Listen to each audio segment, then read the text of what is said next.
السلام عليكم ورحمة الله تعالى وبركاته. مرحبا بكم إخوتي في هذا الفيديو الجديد.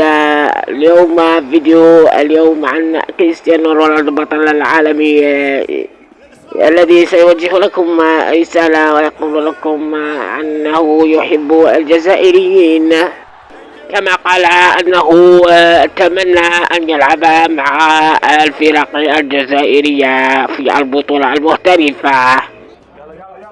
لم أرى في حياتي أقوى من المنتخب الجزائري الذي يملك عزيمة كبيرة وقوة جبارة، حيث أنه أراد أن يغلب المنتخب الألماني في كأس 2014. بولحي وجد رأكلاني جاي.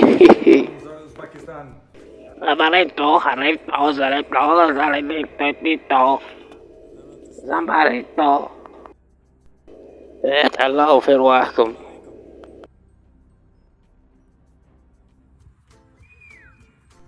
لازم نتريني مليح باش نغلب من بولحي، وجد الحكم بولحي.